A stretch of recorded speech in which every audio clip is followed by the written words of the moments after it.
So today we're going to take a look at masonry chimneys and fireplaces, which is basically chapter 10 of the 2015 IRC. So if you can grab your books and open up to this chapter 10 of the 2015 IRC. To be honest with you, this chapter is the same in the earlier versions of the IRC. They would work as well in the 2009 IRC, for example. My name's Steve, and I'll be presenting on this. Here's a little item about turning off your devices. A good practice, best practice. You don't have to, though. As you're sitting probably at home watching this presentation, is meant to be a comfortable item for you and something that you can study and stop and go as you wish. So here's the layout of where different items are found on chimneys and fireplaces, and really got it in a few more places. So you got the chapter 10 that I mentioned. That's the capture all chapter. Then you have chapters 3 and 6, which have some of the recommendations or requirements on fire blocking and draft stopping. And then you have chapter 11, which is the energy chapter. All those code numbers begin with an N, and that's in the 2015 IRC and as well the earlier versions. And chapter 4 of the IECC, so that's a different book altogether in the energy code book. Just remember, chapter 4 of the IECC is a direct copy of what's in your IRC book in chapter 11. They're both the energy chapters. We'll take a look at the end of the presentation at some of the items may refer to. That way, if you're getting on exam something about a chimney, say chimney inserts, you're going to find it in a different section of the book, and we just want to keep that in mind. So let's do right from the beginning. What's the definition of a masonry chimney? Well, it's a chimney that is constructed of solid masonry units. Could be hollow masonry units, which are CMUs, or as we call them in the field often, cinder blocks. They could be grouted solid in most cases, just to beef them up. So you use a hollow block and then you fill them with what is called grout now. It's not a mortar or anything else, and that's why it's called grouted. They're not talking about the lines between the masonry units, which is the pointing, the tuck point. So the stone or concrete, they could be built of as well. You could use regular harbor stones, for example, or it could be a solid concrete pour in a concrete sidewall. Of course, this is a difficult chimney to build in the field. I always wonder how they got those bricks wrapped around, and somebody had a good sense of humor to make this up. So let's start with the footings and foundations. We'll begin in the first rule that you'll find there. And you'll see at the top of the page here, it has a section and the code number so that you can highlight this in your books as we go along. So the footings for masonry fireplaces and their chimneys shall be constructed of concrete or solid masonry. The rules are probably right here on the numbers. At least 12 inches thick and shall extend at least 6 inches beyond the face of the fireplace and the foundation walls on all sides. Like any other footing on a concrete basement wall, they extend outwards. They're distributing the weight in a more even fashion. As it says, a footing, just like your foot does.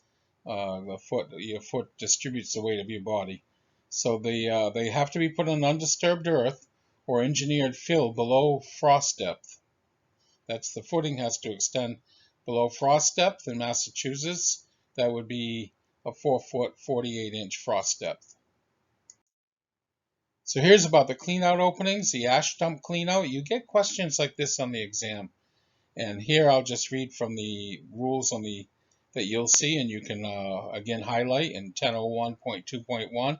And that's that the cleanout openings are located within foundation walls below fireboxes, when provided, shall be equipped with ferrous metal or masonry doors. So ferrous metal, iron, steel, you could always look that up there with a wording for ferrous metal to go a little bit further beyond. Stainless steel would be a ferrous metal. There are other types of metals that would fit that category. And the other thing is it could be a masonry door. You sometimes see those precast doors with a metal frame around them. And it says cleanouts shall be accessible and located so that the ash removal will not create a hazard to combustible materials. And I've seen that in different exams come up right out of that definition about how shall cleanouts be, what shall cleanouts be, and it's actually accessible is the word that they want you to fill in there. So keep mindful of that. So here's a picture of a cleanout with a door. There's a ferrous metal door. It's probably a cast metal door. So ash dumps can be used to run gas lines, which is really goes counterintuitive to all thought. But provided the ash dump at the floor of the firebox is sealed to prevent the escape of any leaked gas into the building. I guess they're not worried about the fire problem there, but that's one of those oddball rules that kind of blows your mind. You wouldn't think that this would be allowed, but this is how it goes, and just to make a note of that oddball rule. So again, here's a clean out, another type of metal box clean out, just to get a better picture of what it looks like. And here's some of the gas lines running adjacent. So the firebox walls, the rules on that is that they shall be constructed of a solid masonry units, or hollow masonry units, as I mentioned before, that are grouted solid, so they're filled, and then stone or concrete. One of the items that comes up here is about the lining, and it's about when a lining is 2-inch thick or more, the minimum thickness of the back and the side walls, and they're talking about that firebox wall, which I'll show you in the pictures in a minute. That's the lower part of the fireplace where you place the logs, shall be of 8-inch of solid masonry, including the lining. That's what comes up as an exam question quite often, is about that thickness of the wall. The back and side walls, 8 inches. That's what you have to remember. So here's just, I'm going to get into another thing here. We're showing the hearth and the extensions, since it comes up quite often on the exams. But just to get a look at the hearth, of course, we'll do. And here's the firebox. First of all, let's look at that brick background firebox. The front section of the marble black there on the floor, that's the hearth. A lot of you probably know this already, but I just review it for everybody so that we're clear in the future slides here. So here's about firebox dimensions. And you see this rule. The firebox of a concrete or masonry fireplace shall have a minimum depth of 20 inches. So there's your depth rule. The throat, which is above the firebox, shall not be less than 8 inches above the fireplace opening. And the throat opening shall not be less than 4 inches deep. There it is, and we'll take a look at that again in the pictures in a minute that are in your code book. So this you want to highlight in your books on R1001.6 about the firebox dimensions, just to get a good idea that that's right there in the book. It's a basic thing that's explained to you. Sometimes you are asked the minimum depth of the firebox, for example. That would be an easy one here. With it already, of course, if you can memorize these, it's even better. But the 20-inch rule, as it is, highlight it. So here's an exception for the Rumford fireplaces, but I'm not going to go into this too much because I never have seen anything like this come up on the exams. But know it's there. You could always look at your exceptions. That's that a lot of times other rules or questions on exams are picked right from the exceptions because we tend to gloss right by them. So here's about the lintel and throat. And the rule here, masonry of a fireplace opening shall be supported by lintel. So I'm going to show you some pictures of lintels because the first burning question is, what is a lintel? And it's used in other forms of construction too. But one thing to memorize here is the minimum required bearing on each end of the fireplace shall be 4 inches. They're talking about the bearing of the lintel on the masonry or whatever item that it could be a cast member concrete fireplace as well. But as long as it's bearing on this solid amount of masonry, whether it be again brick, CMUs that are grouted and filled, or fire brick, or even concrete. And I'll get that down in a picture type way so we get a good idea of what that looks like in the next few slides. And there it is, the throat, again about the throat of damper, which shall be located a minimum of 8 inches above the lintel. So there, if you look at this picture, you can see the little bit of looks like a wooden beam above the fireplace opening, and that was probably an old way of doing a lintel. And it's also that where you hold the vases are being held on the mantle, all in one. I'm going to guess that's what it is, but that gives you an idea of what a lintel would look like in the construction. There is a rule though, and you wouldn't think a wooden lintel would be a good thing, would you? So this is just another picture here to show a lintel, old style lintel at the top there with the darker lines right above the number 20. That's just a picture of that there too. Getting into where I was saying lintels are in construction, this is one of the things that we can would help us to learn for other conditions, as you see above and below a window. The above number 2 thing there on the left is a lintel. It's used to support the weight. It's like a header in wood construction, but we call it a lintel when it's masonry construction. And on the right, you see a picture of an I-beam, a steel lintel, which are commonly used as well. In fireplaces, a lot of times I've seen an L type, even a flat iron placed in there, as long as it'll support the weight of the rest of the masonry above it. That's the idea of a lintel. So here's an example of something that bears, and we'll say the bearing of a lintel on masonry, but I want to use this as a few different things that come up on exams, and that's about how much a certain item can bear on the masonry. And this common example, that bearing item is wood on a masonry item, and that's found in another part of the construction part about how far steel can fit on a bearing of masonry or how far wood can be placed on the bearing of masonry. And it turns out to be 3 inches, just to say, for the wood bearing on masonry, and 1.5 inches for steel. That's it. But either way, this is an example of how a bearing lintel would fit on the masonry.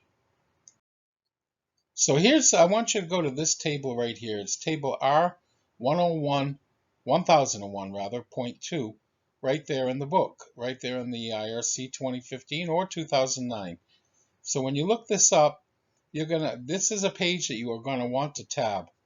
This is a page that comes up so often on the exams. You might get 2-3 questions on the exam about the masonry, fireplaces, and chimneys, and you may get as many as 5, but at any rate, they're easy. They can be easy to answer the questions if you know a little bit about how to do it. If you don't, they're probably impossible to answer. So that's why we're going to go into it. It's worthwhile. After all, 3 questions is still a good percentage of the exam. There might be the amount that puts you right over the top. So I'm wasting a little time here so you can get to that page, whatever page it's on in the version of your books. But just look up the table itself. You can see what it looks like pictorially, and we're going to look at this a little bit closer.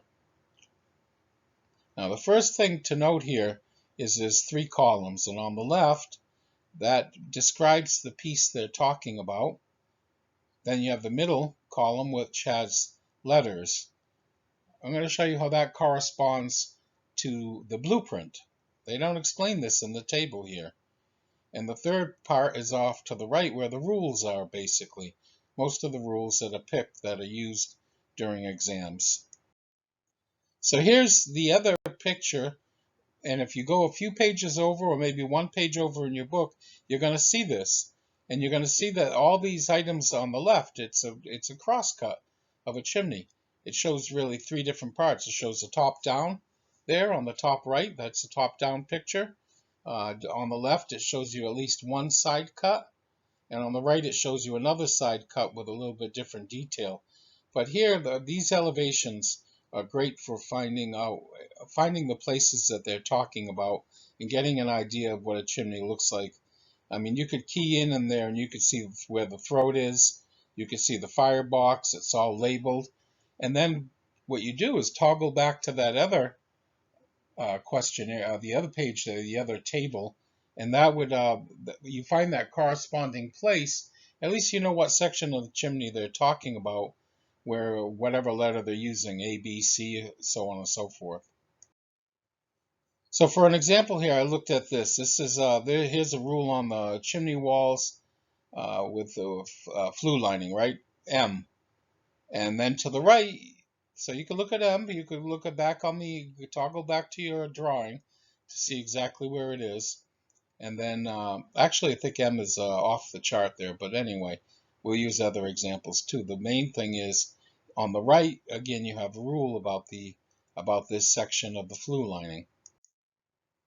So here I'm pulling in a little closer look at one of those tables. So one of the pictorials there, the elevations rather, and you see. Let's take a look at what I've got pictured out here in blue. The one on the top left, I'm trying to just show that this is an area that extends through what's called the soffit. Even though it's a second floor wall, a lot of times it's called the soffit. And the bottom line with the bottom blue arrow there is showing you right to that lintel that we were talking about before, F. So I could simply go over to F to find out some of my lintel rules. And they're probably going to be the dimensions of the lintel. So another thing that's focused on in this question, any of the questionnaires that come up on fireplace, is about the clearances. Mostly it's about the clearance to combustibles. And there's always a measurement there. So the idea is to keep wood and other combustible items away from the chimney. Chimneys not only get hot, you got to say, well, where's the fire getting through the brick? The real problem comes with the failure of the tuck pointing or the pointing between the bricks. And what happens there is once it crumbles and falls away, flame can get right through, go direct, and it's going to try to find oxygen. So what it's going to do is it's going to jet right out, and if the combustibles are contacted right up to the chimney, any wood combustible especially, it's probably going to go up on fire. So that's the reason of maintaining those clearances, to create a safety factor. Here's a real life picture of a chimney, how it looks on one of your regular blueprints. It's not a detail, so you don't get as much detailed information as you would need there.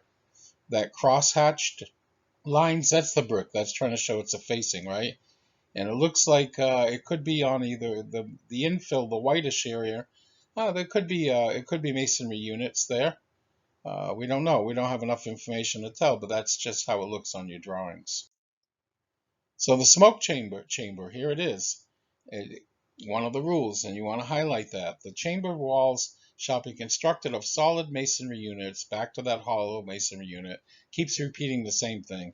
So we know what they're talking about the build, but it will show up the same way in a few different sections of the book. And there's that 8 inches of solid masonry. And it goes on to say the inner surface shall be parged, smooth, with refractory mortar conforming to ASTM C1261. Now here's an odd thing on the exam. If you are asked just to find out what is the reference standard for refractory mortar on a chimney, this would be the answer right here, the ASTM C1261. In other modules, we'll get an idea of how to look up these items for reference standards. They like to use those on the exam because they're hard to find. You have a chapter in your IRC, IBC, IECC, all 3 books. That chapter is called Reference Standards. You might take a moment to look over at the reference standards and see what's going on there. You're going to find all these numbers like this, ASTM. They're all what the reference standard is it's referencing the laboratory that made the testing or did the testing or came up with the recommendation. That's a reference standard. You get 2 or 3 questions probably on an exam about reference standards and have to look them up. So it's always good to key in on them and highlight it like I did here. To highlight it the same. The other item is, what is PARGING anyway? And I do go through this in other classes, but I'm going to show you right here. So PARGING is the skim coat. This coat that goes on bricks. This could be used anywhere. PARGING is also mentioned in the book about PARGING on masonry foundations. Because it's a form of damp proofing or waterproofing, you're allowed to use PARGING. It's a certain mix. It's a cementitious mix, often with nowadays, it used to be in the old days, just Portland cement, but nowadays it's quite often got a latex additive as well. And that's it. It looks. Some people would say, well, this looks a lot like how do you call it? Not just skim coat. There's another word for it that you use, your scratch coat. And it is. It's almost applied the same way. There's a trowel there in his hand. Almost looks like a float, but it's a trowel. And that's parging. So you have to obviously have parge and coat some of the portions of the chimney. That's why they were telling us of the inside, the throat of the chimney or the firebox, for example. It adds another layer of protection. But here we are, like I was saying, showing you how you've got this G section, the smoke chamber, and a little bit more expanded so we can see it better of what it looks like in the drawing. Once again, the cut sheet or the elevation. And we can also find rules to the and answers to exam questions are quite often in these drawings. So you see some dimensions given there, like just below it, 1/2 inch minimum. Maybe that's for example, that could be one of the question on the exam is what is the minimum thickness? So I think that's the thickness of the parging right there. It doesn't explain itself too well. And I might be taking a little bit of a chance on an exam by answering that question on this type of picture, but sometimes it's better when you're running up against the clock and you don't have any time. And that I just happen to know that parging is usually done at a 3/8 or 1/2 inch thickness, and it could be that right there, for example. So here's another drawing, part of that page there where you see a little bit different type of elevation of the hearth. Let's say I was looking for the hearth extension or the depth of the hearth within the combustion chamber or the basically the smoke chamber, right? The where the fireplace opening is, the throat. What could I find that would be close enough to give me an idea of what is the minimum hearth depth? See if you could take a look at that. And there we got those footing depths. Oh, okay. So we studied that a little earlier. Do you remember the total footing depth underneath the chimney? There it is at the bottom there, the footing depth. It doesn't give you the dimension. You'd have to go back to the text to find out. And then as we see that thinner portion of the footing, well, that's the hearth depth. Remember that? That was a little bit different dimension too. You could always fill them in here, just so if you happen to, I believe they were 4 and 8 inches by memory, by the way. The hearth depth footing, 4 inches, and the footing depth was 8 inches of the entire footings. So there's an idea of how that can work. By the way, if we look further up here on the right, we're going to notice this section about the thickness of the masonry units. Yeah, that's a minimum thickness. So what's the minimum thickness of a masonry unit? See if you can find that. Meaning a brick usually. That's the minimum that you could use. Okay, so we're looking at how to take apart these drawings a bit and find different answers. So here's something on the hearth and hearth extension, not to be confused with the hearth and hearth extension footings. But here are your minimum thicknesses given. The minimum hearth thickness itself is 4 inches on top of whatever footing there is. And then the hearth extension thickness is a minimum of 2 inches. And that, of course, above the footing.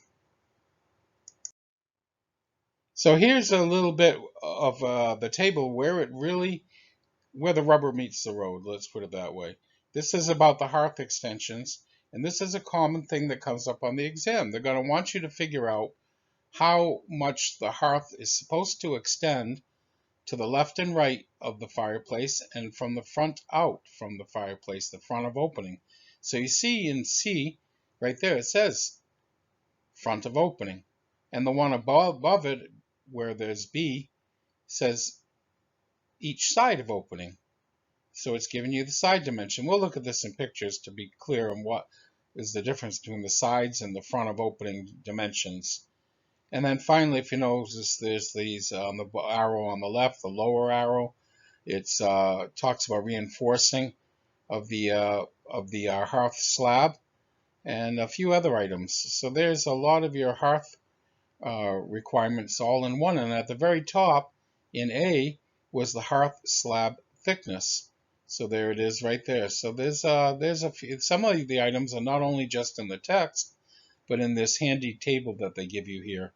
And that's why we want to tab these in our books. We want to tab both the elevation drawings I've been referring to that show the cut of the chimney and this. And mostly you can figure out quite a bit by these 2 pages.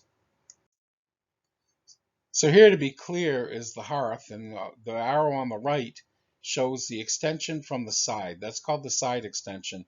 And the reason for it extending from the firebox, or where you have your fire and your wood burning, is to create a little bit of protection.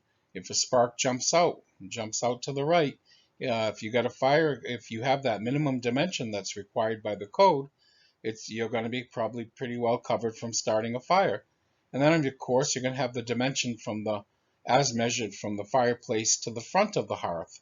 That's the front of opening dimension. So that too is a minimum dimension given to create a degree of protection against fire. So here's how it reads, right? The extensions shall extend at least 16 inches in front of and at least 8 inches beyond the sides. That's the minimum measurements. But then you have to read the second half of this, where it says the fireplace opening is 6 square feet or larger. Now you got to measure that. Oh, I need the opening. The opening is where I put my logs. So if I have a 2 foot by 4 foot opening, or a 3 foot by 4 foot opening, let's do that better, 3 foot high by 4 foot wide, then that would be a 12 square foot opening. And that would change my rules. So 6 square feet or more, you're going to have the extension of at least 20 inches in front and 12 inches on each side. The first rule beforehand was really for an opening of 6 feet or less. Let's take a look at how that works. And I go back on this because it's a common exam question right here, asking you for these hearth extensions. There it is in another photo, just to be more clear. The arrow on the top showing you the dimension on the side of the opening. The blue arrow on the bottom showing you the front of opening dimension as measured from the front of the opening. So here's what the exam question looks like. And that's for a fireplace with a 2 by 3 foot 6 opening. I'll now let you read this and give you a minute to figure it out. You tell me what would be the best answer. You have your books open, so if you look in your book there on that hearth extensions and do a little quick math, what's going to happen here? Okay, so I hope if you had to stop and go back to that question, that would have been fine.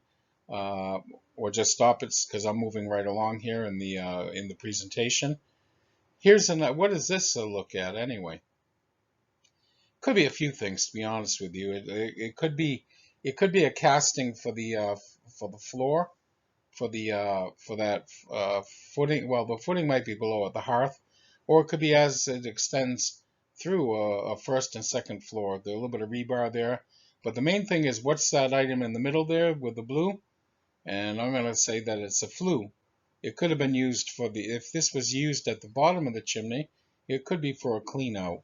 But it could also just be a flue as it extends to the entire chimney. So here's all that woodwork around the masonry chimney, and there you see the reason for clearance to combustibles. You can't build up tight to the masonry work. So here's a type of couple of questions here.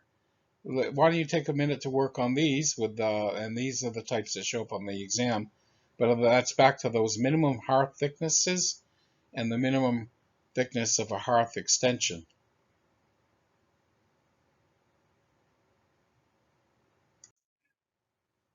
Okay, so I just wanted to make a note that the code does not give you any design criteria on the spacing of the rebar or the type of rebar to use, which is a little bit odd, but it's just not in this part of the code. I'm sure it's somewhere else. Masons would have a better idea, probably because you could use the minimum that type of rebar that you buy that's already welded, the mat as it is. Or you could, this looks like a little bit better. It looks like a number 8 rebar as it is too, but it's left to be interpreted by the mason. And back to the hearth extensions again. So we've taken a look at all these different, quite a few items here in the book. Let's get an idea too. If you were to, let's key on clearances to combustibles in the next section. That would help. But you have a few answers in here too, where the clearances. Just try to look for them and find out where clearances are marked. And you could always highlight or mark them with some type of marker. Just put off to the side clearance if you have to, or underline them, whatever method you're using to mark things. So here's another section that we would key in on and find all the clearances and where they are at different portions. This is a good way to look at it. See what you can see in this photo, for example, this elevation that's in the book. Now finally, we could find some of the clearance items. We go back to that table where it's all laid out and see what we can find here. And we can mark them up too, or at least key in on them, know what they are, get a quick review of them, and we're going to move forward and see where they apply.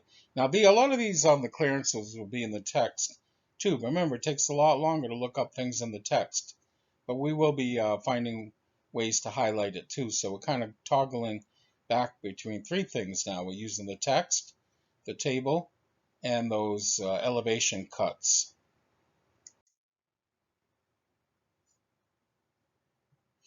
Here's again the measurements of combustibles. That gray amount in there is probably the some type of insulation right there, the fire blocking. So here's where we find a rule, 1001.11, and that's fireplace clearance. And very simply, all wood, beams, joists, studs, or other combustible materials should have a clearance of not less than 2 inches. I would say remember that rule up front for foremost. But do know that these dimensions change a little bit depending on where the fireplace is. Like I said, if it extends through the soffit, there's a different number there. You just got to be careful with a question that might come up on the exam, asking you for a particular point, and knowing that it changes in different points where the fireplace passes through, and it also changes at different let's say positions of where the fire or different builds of the fireplace, like the throat dimension area for clearances, and further on up the chimney, and you have clearances around the firebox, and then you have clearances even to the combustibles like the mantle on the outside trim of the fireplace. So we're going to be mindful that it could be any one of those things. Just to note that there is no mention of a clearance to combustibles from the front or sides of the hearth extension. So we can just take that right off of our items to remember. So we don't have to do double duty here. Remember just one thing, nothing to do with hearth extensions, fronts or sides. So again, we go into the exceptions. There we have some exceptions here with a UL in core. This is again a reference standard. Let's look at the first one. A little bit of a misspell there, I see. But the UL, United Laboratories, Underwriters Laboratories, I'm sorry, 127. There's that gives you an idea that would be one of the. It's in the exceptions there, but there's a reference standard. And number 2, when masonry fireplaces are part of masonry or concrete walls, combustible materials should not be in contact with the masonry or concrete walls less than 12 inches from the inside surface of the firebox lining. Okay, so we got a different way of measuring it, right? That's what I was talking about a little bit earlier, is that you got to be a little bit careful about what they're talking about. Exam questions can be answered in a few different ways.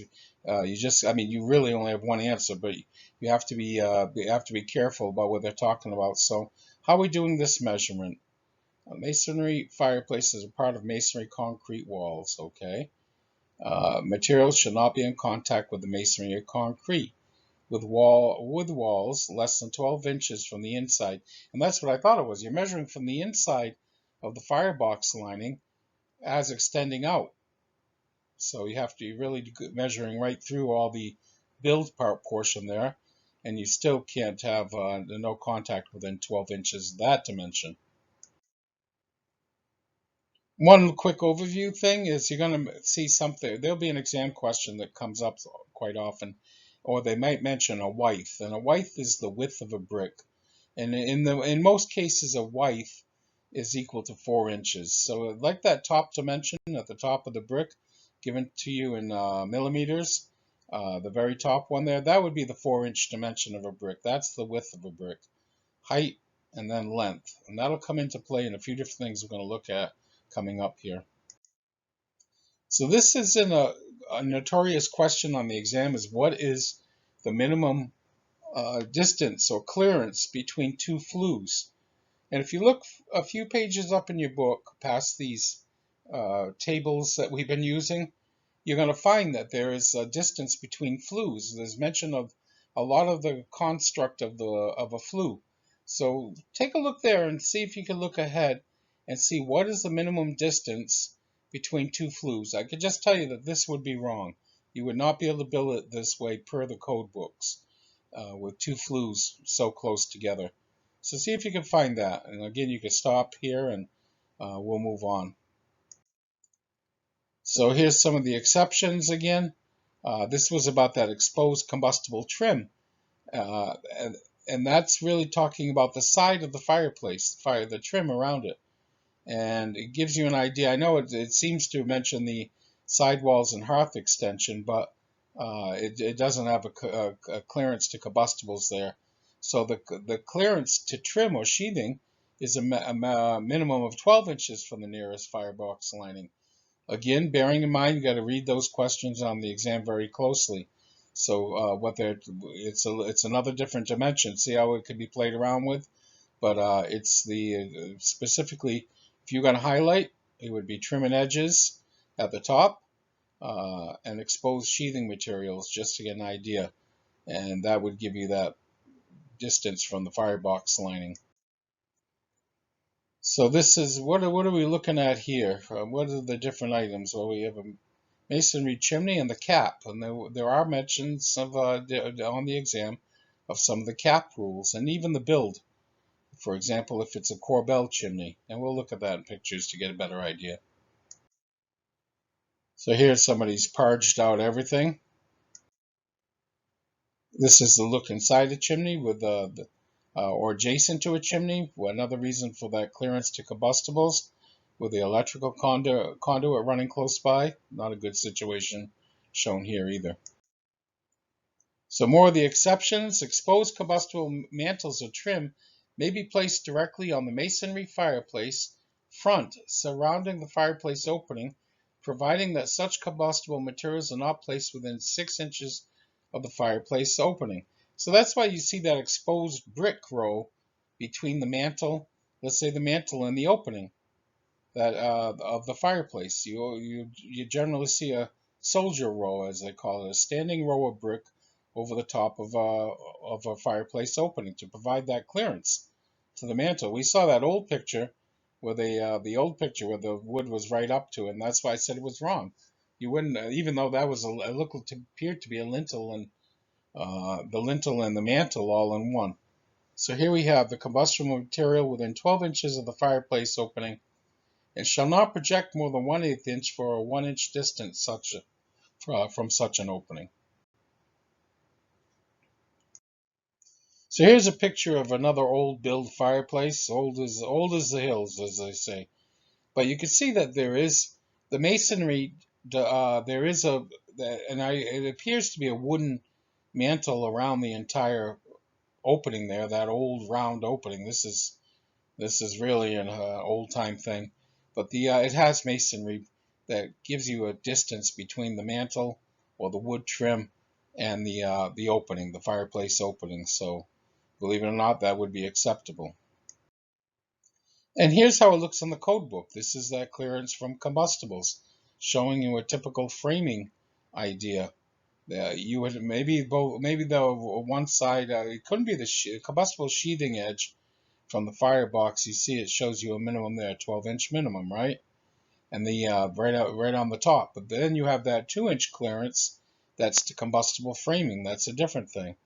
I would hope the front, the very forward section of is either drywall or probably a gypsum type item. So there we go there too.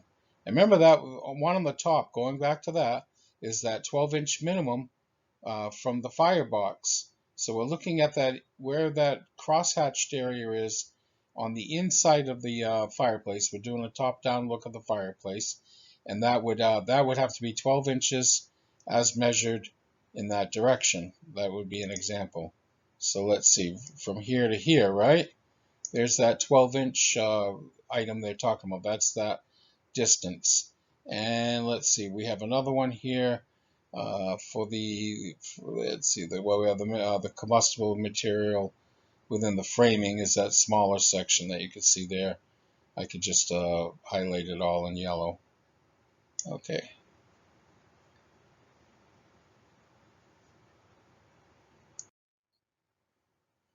Here's a little bit more. You get a picture like this. You have your picture for the double flues as well. That's in the code book. But about flue lining, it gives you a little idea here of what the flue lining should look like. There's another distance to combustibles of the sheathing right in here. Again, I'll highlight it so we can go get an idea what it looks like. That's that text in the lower left there. And a little bit better view finally of all these measurements for the minimums to combustibles. Here we have 3.5 inches, so that exceeds if that's the distance to a fireplace portion right there. There's other types of framing where that's the soffit area, or further up, you're in the maybe at the top of the you're basically at the ceiling portion where the chimney begins to extend through the different build portions, such as the gable ends, the roof. You have to maintain those clearances for the entire distance if you're doing this type of chimney. And a little bit more, another framing detail with the masonry block. You could put a non-combustible sheathing right up to the masonry chimney. That's another way to get around things. It's just you can't have a combustible sheathing. So, like I said, you're going to love this. As far as fireplace blocking, you'll see in 1001.2 they're going to do the common thing of making you refer to another spot in the code book, and it says shall comply with section R602.8. Well, that's the kind of two-stage question you can get on the exam. It might ask you what type of fire blocking would be allowable. Now that's a basic thing we usually teach in the class, so you get to know your basic types of blocking that it can be used. But again, you can go to that section 602.8 and get an idea of what's read there, and that'll even refer you to another section. And that's this one here. That's where the exact amount of the types of fire blocking are named out, and they give you 6 different items which are good to memorize from that 302.11 that tells you the types of allowable fire blocking. The one that, if I was to go there, I remember seeing there's one that allows a double layer of particle board. I can't imagine that fire blocking is allowed, but it is per the code. Particle board is an acceptable type of fire blocking, believe it or not. But it would be worthwhile to spend a little time there marking up the table of and getting to know what the acceptable fire blocking materials are. And of course, some of the Roxel type wool, it's really only called wool fiber, I believe, by the code book. But those are the fiberglass type bat, but they're fire retardant or they're fireproofing, used for fire blocking only. They have not really used for insulation. They don't have a stated insulation value, although they must insulate to a certain point. But get to know a little bit about them and the other types of fire blocking allowed. So here's something to remember. In combustible construction, fire blocking shall be provided to cut off all concealed draft openings. Remember, fire blocking often is used as a smoke barrier as well. That's probably the main. Well, a lot of people argue that's the main function of the fire blocking. Although, don't forget, it does have if the flames are trying to go through a penetration, which they will do, If they're stopped by fire blocking, that'll provide some time, a little bit of a time value, maybe 20 minutes before they burn through. That's why some of those other materials are allowed. The primary item though is to block is this really to prevent smoke. So anyway, that's just a little bit about the fire blocking, and I would say read that section in 302.11 and get familiar with all types of fire blocking. So there it is. This is what it looks like in situ, as they say, or in place on a job site. You can see the blue arrow pointing to a rock wool, a mineral rock wool fiber. It's that green stuff, has full out black pieces of glass in there. It's spun. It's really, I call it cotton candy made out of glass fiber. It's a spun glass. So you will find glass in there, and that's why when you come down to the end of the end, glass is made out of sand. And does sand burn? No, not very well, right? So that's the idea of using that spun glass. Or glass. Does glass burn? Yeah, it melts at a certain point, but a very high temperature. So that's why it's acceptable for fire blocking. And another picture of the fire blocking around what done in the proper manner with the proper clearance to combustibles. Looks like a 2-inch clearance there. And so let's take a look at this final portion here, a little bit about chimney fire blocking. And the real overall item is that all spaces between chimneys and floors and ceilings through which chimneys pass shall be fire blocked with non-combustible material, securely fastened in space. That's a catch-all rule. And the fire blocking of spaces between chimneys and wood joists, beams, or headers shall be self-supporting or placed on strips of metal even, or metal lath laid across the spaces. Well, and why would you think they would have that idea? It seems like a lot. Well, the idea is movement in the home, expansion and contraction of materials. You wouldn't want that fire blocking to fall out. But more important, during a fire, that fire blocking is functioning to prevent the flame spread to other places. But when there's a fire, a lot of times things are moving and changing in the structure. Never mind all the water that the fire department's could be throwing on the structure. So as long as we can keep that fire blocking in place by another method, then it'll still function to also help keep the spread of the fire from going to other places. And that's probably the overall reasons, a few of the reasons for putting the strips of metal or metal lath. Metal lath, of course, being kind of like a screening or crosshatch type extrusion of metal that are used. I know a lot of you are familiar with that too, but just to go over it as it is. Here's a section on added load. Well, you can see what happens, what could happen to a chimney, and it does. This is a total failure right here. If you look at the pile of bricks down the bottom, it gives you an idea. One thing about masonry work, it's heavy. When it comes down, it really falls apart into pieces like this. So here's the thing about additional load while not putting anything else on a chimney. And you commonly found in the past that people would put 20-foot antennas. Yeah, back in the antenna day, when this is kind of in the interim with the dish days, and dishes are still used, but this might have been easy for the dish installer, or maybe the homeowner did this, but there's an additional load. And you say, well, it doesn't weigh much. Yeah, you're right, it doesn't weigh much. It's the idea of the wind loading that happens to it. In a high wind, a 20-foot high antenna turns into it's almost like a sail. And masonry chimneys really they do not withstand a lot of horizontal loading. Any type of weight a lot of you could topple over a chimney by pushing it over. They all depend on the weight of the structure as carried downward. So these type of structures that you add on, or somebody would add on, would cause a problem with that horizontal loading from the wind loads and so on and so forth. Something a chimney can't withstand. And here's another thing. It tells you in the code about the construction masonry chimneys. As part of masonry walls or reinforced concrete walls of the building shall be permitted. Yeah, that makes sense. The drawing here is supposed to show a brick wall or a stone wall building and a stone chimney. And we're going back to that you find chimneys built out of this too. just stones, harbor stones as I call them, placed one on another. So back to the additional load thing, it's just good to get to know what they're talking about here in the code. Highlight these sections again. I don't know about much coming up on the current exams on this, but the idea is to be well versed in all the things that could come up. About now, by the way, the exams are changing and being updated. That's just a recent thing, and I'm talking about 2019. So I don't know what's going to be coming up next, but this would help once we cover the idea of additional load, then we have it. And I'll let you read through this on your own here in the exceptions. So here's another type of build here.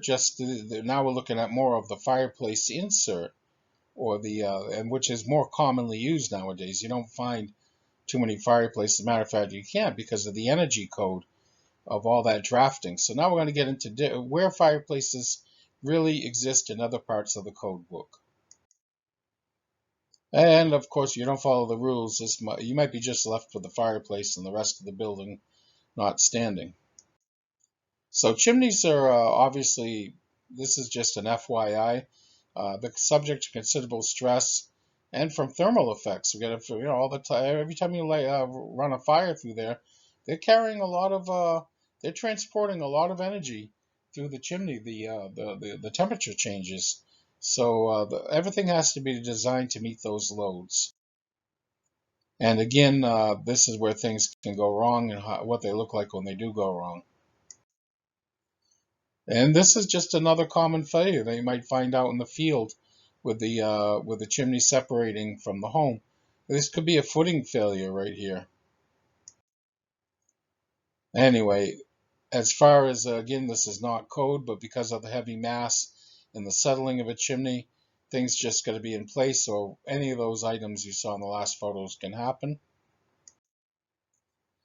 Here we're going to segue into another portion that you find on the exam about chimneys, and that's what's called termination. So go right to that section and get ready to mark this up.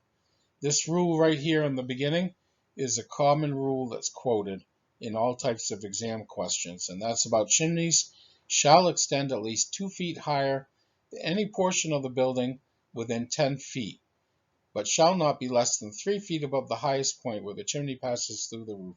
It's a very confusing rule, but we'll break it down and I'll show it to you a little bit in pictures too. Remember the 2-foot rule, that's it. Chimneys need to be 2 foot higher than any portion of the building. Let's start with that. So there it is. Meaning, now this drawing extended further. It should have ended right here where the 10-foot mark is, and we could have called that should be the slope of the roof.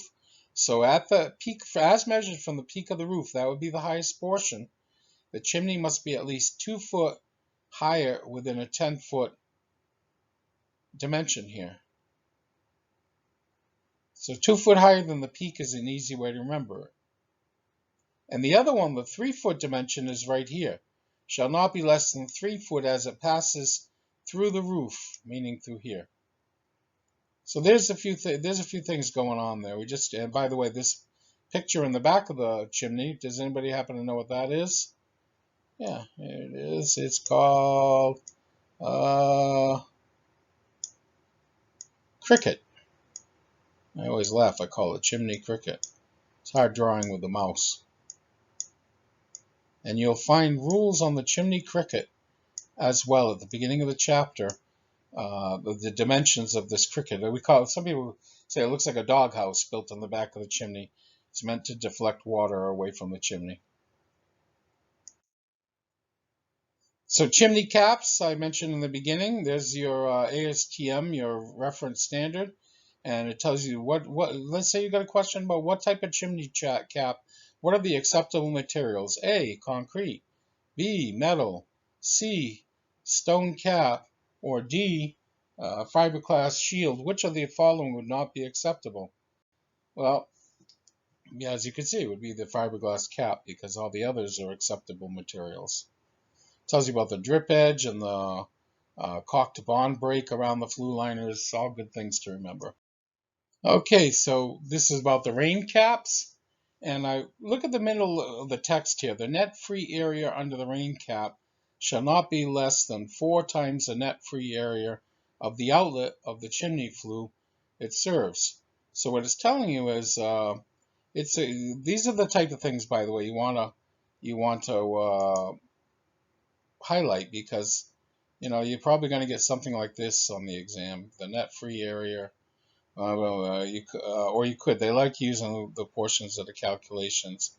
So there it is. Now the net free area of the outlet. I'm doing a poor job of this, but as far as highlighting goes, there's an idea. The how we're going to figure this out. The rain cap. So the rain cap covers the entire chimney, and they know the flue, if we go back to the other pictures, is the smallest section. Mostly a flue is what, there's all kinds of flue liners. Let's say we have a 10 by 10 inch flue coming through a larger chimney. They always will be that way.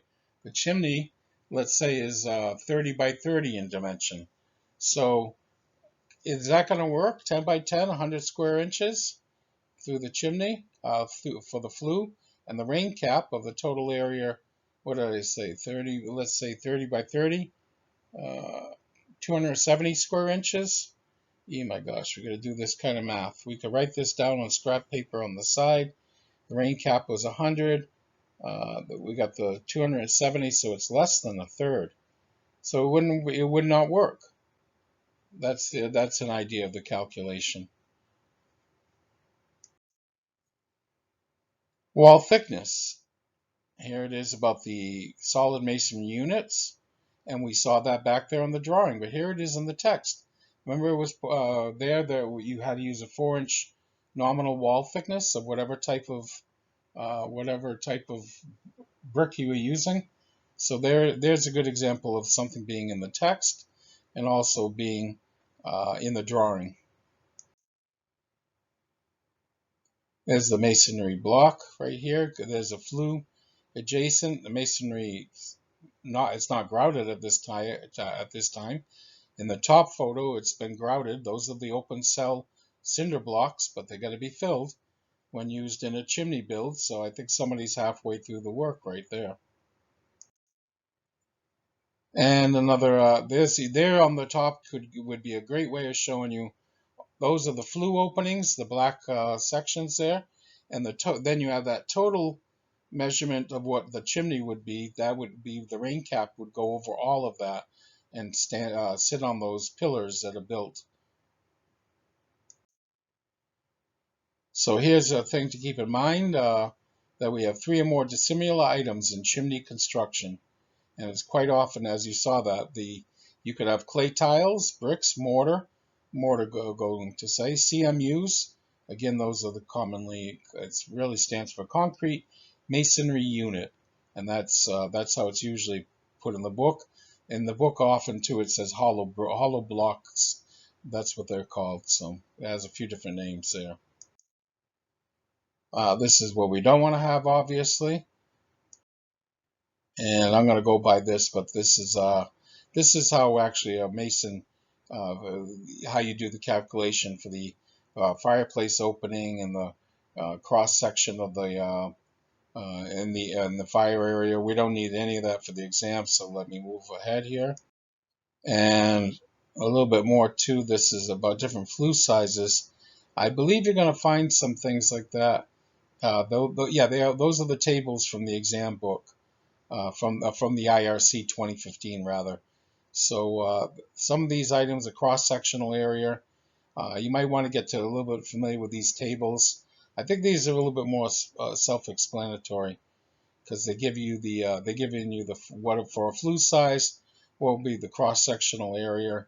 A question on an exam might say, for a flue size of 45 by 8.5, I believe it's there, what would be the cross-sectional area? It would be that type of thing.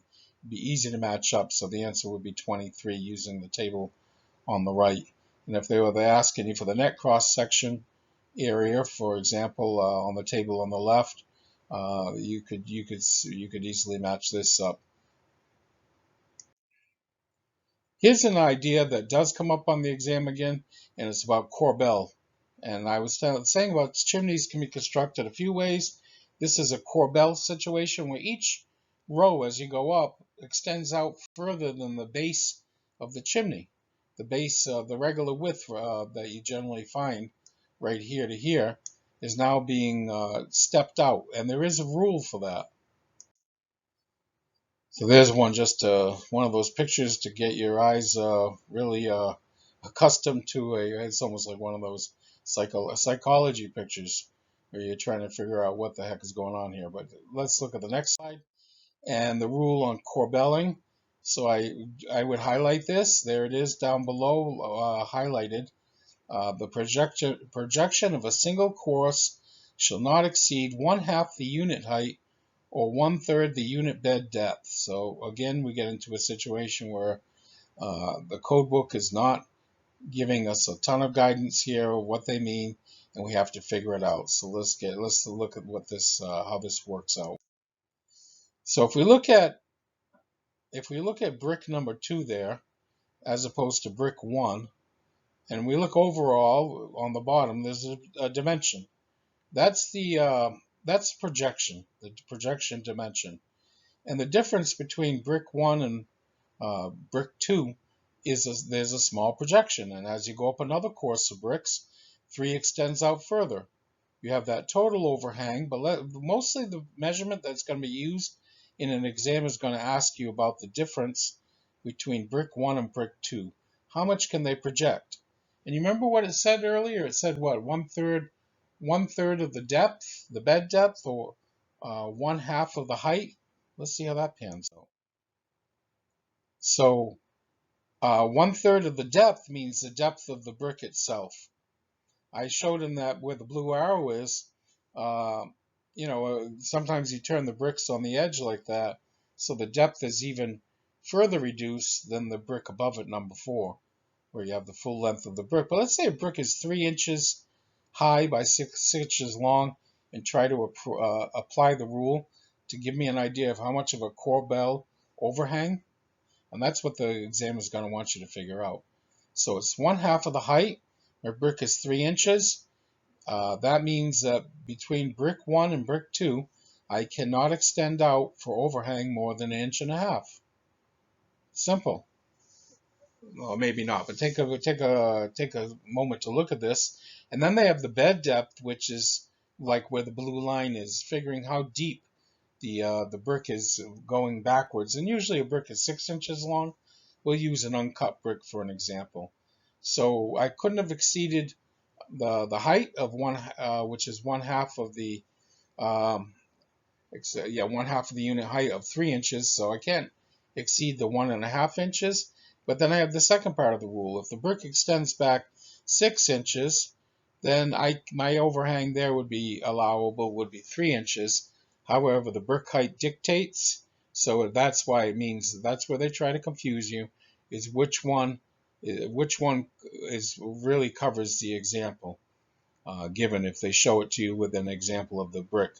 Now the one with the blue arrow gets tricky. Let's say that bed depth is a lot less than the nominal brick. It's probably 4 inches. So now we have 1/3 of the unit bed depth. Now let's say we're down below 1.5 inches, and then that would dictate. So say it's a 4-inch brick divided by 3. I know this is 1.33 of an inch. We'll do it that way because it's simple. That's 1 1/3 inches. That's less than the 1.5 inch. So that's where the bed depth rule would actually then cover here. So you can see where it's meant to be interchangeable between depth and height of unit, so that you figure the lesser of the two. Well, I should maybe even say the greater of the two, as long as you want to use, yes, exactly, the greater of the two. A little bit about exterior air and combustion. This is an overall rule that you'll find now that fireplaces have to have makeup air. Exterior air supply. This is what's going on because all the new homes are energy efficient. They're tighter. If you're building a new home, you got to have proper combustion air supply. They show you that it's mechanically ventilated and controlled. So you have a piping system that's going to the, especially with a wood stove. I have that example I'm building with right now. The wood stove has to have fresh air supplied to it so it can be used in the combustion chamber. Basically, not suck the oxygen out of the room. And obviously, when that happens, people can have carbon monoxide poisoning, lack of oxygen, not a good thing. So that's why they want this idea of exterior air. And there is the overall rule, something to get familiar with. All masonry fireplaces, all wood stoves need to have proper fuel combustion air from the outside. And this is just a bad example of backdrafting, or somebody forgot to open the damper. So here's about the air intake. And that would probably prevent that problem we just saw before, the backdrafting. But anyway, here we have about the intake, a rule on where the intake has to be that we were talking about. And the outside of at the very end of the sentence, it says that the exterior air intake shall be covered with a corrosion resistant screen of 1/4 inch mesh. So why would you have to mesh cover the exit point of this air intake, which is usually a steel type or stainless steel type tube? And the simple answer is so that critters wouldn't get in there, and birds. And I've had that happen on a home where a bird got into one of them, tried to make a nest within that tube. You know, people don't use fireplaces all year round. And what it did is there was no air allowed to get into the home, no oxygen. And the fire used up all the oxygen in the room. And the people did get carbon monoxide poisoning. So by putting mesh, you'll keep vermin out, especially mice and other items. But the idea is to keep things from nesting or getting into that. It could be anything, but as long as it's prevented with a mesh to keep the pipe clear and free of even debris and different items that get in there, but usually it's critters. And here's some rules on the combustion air passageway. Uh, that would be all to be given to you. You can highlight these items too. I don't know with them coming up on the exam at this point, but I can certainly see that in future exams. It's just something to know too, as we're going over all of this chapter. And here about the outlet. This is the outlet where it can be located. 24 inches of the firebox opening. That's an idea there too to keep that up. Usually, your outlets have to be placed a minimum distance from anything like a window or inlet, just to say, so that you, for an example, you wouldn't get things backdrafting or circular drafting into your from your outlet. You would have maybe some nasty. You could have smoke coming out the outlet, let's say like that. And if a window was placed too close to it, it's usually minimum 3 foot distance, you could end up sucking that smoke back into the home through the window. So there is a whole thing on the outlets and distances as well. And here it is in your code book in chapter 11 and 11. I like the end before it. It always reminds me it's an energy chapter. And there's that rule about having tight-fitting flue dampers and need outside combustion air. There's your basic rule. A little bit about the air barrier and installation, and that an air barrier shall be placed on a fireplace, and fireplaces shall have gasketed doors. That's the one that shows up in the energy code. That way, you used to get a lot of air coming in through the fireplace insert. Always drafty around there, and you're losing energy or your heat when you're not using the fireplace. The heating of the regular of the room where the fireplace is at was just going right up the chimney. Dampers are basic. Remember, dampers did not in the past have a very good seal, so they really want you to have the sealed gasket door as another backup on the fireplace. And air barrier and insulation installation, that's where it is there in the IECC. There's one of the main rules that you might have that can come up in both books. And this is what pretty much a modern day fireplace would look like with the insert in place. Glass doors, well sealing. When you're not using the fireplace, you just shut them and Everything is kept in a good condition. And by the way, that it might even be a good idea too. I know of one home where a squirrel, it's not uncommon, forget about Santa, squirrels coming down the chimney getting caught in homes. And they do a real damage to the home trying to find their way out, chewing up all the wood sills and trying to chew their way out of the home. I've seen an entire home pretty much destroyed because of a couple, either a squirrel or a couple that got into the living space. But a good example of a chimney here. No combustibles to worry about there. Nothing, no mantle around the chimney. All masonry. Hearth is even taller than it should be. Extends to the sides. That's good. Extends out in front.